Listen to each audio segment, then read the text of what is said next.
Hi అండి అందరికీ. రండి టమాటాలు చూపిస్తాం మీకు.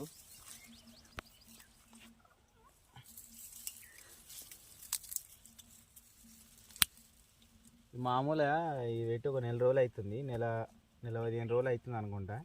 పుట్టినే మామూలుగా తెచ్చిపెట్టినాం ఈ సొప్పాల పక్క పంటి ఖాళీ ప్లేస్ ఉందని. కానీ చూస్తే ఈరోజు ఎంత ఫుల్ కాయలు కాసినాయి. అన్నీ ఇన్ని రోజులు నేను చూడలేదు చక్కగా. వీటిని మస్తు కాయలు కాసినాయి. దీనికి అసలు ఏమి వేయలేదు. దీనికి యూరియా కానీ దుక్కి మందు కానీ అలాంటి కెమికల్స్ ఏం వాడలేదు. దీనికి నీళ్ళతో పెరిగినాయి. కానీ చూడండి ఇటు రండి, కాయకు చూడండి, కొంచెం ఉప్పు కూడా అలాంటిది ఏం లేదు. కాయకు ఎంత ఫ్రెష్గా ఉందని చూడండి. కాయలు చూడండి ఎంత ఫ్రెష్గా ఉన్నాయో. ఉప్పు అలాంటిది చీడపీడలు లాంటి సమస్య అయితే ఏం లేదు. కాయకు చాలా ఫ్రెష్ ఉంది.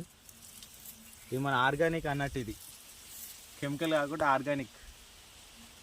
ఇలాంటి కూరగాయలు మన ఇంట్లోకి సొంతంగా పండించుకొని ఇట్లా తింటే మాత్రం రైతులకు, వాళ్ళ ఇంట్లో మందమైన కనీసం రైతులందరూ ఏదో కొద్ది ప్లేస్లో టమాటాలు, పచ్చిమిర్చి, బెండకాయలు అలాంటివి పెట్టుకుంటే వాళ్ళ ఇంట్లో మందమైన ఆర్గానిక్గా మంచి కెమికల్ లేకుండా తింటే ఆరోగ్యానికి ఎంతో కొంత మంచిదని నా ఆలోచన. చూడండి ఎంత నిగనిగలు ఆడుతున్నాయో టమాటాకి.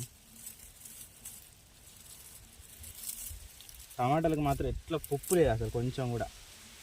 ఇక మా కోళ్ళు చూడలేదు. ఇంకా ఈ కోళ్ళు చూసినా అనుకో అర్థం 2 రోజులలో మొత్తం తిని పడేస్తాయి. వీటిని తెంపి ఇక పచ్చడనే పెట్టుకోవాలి.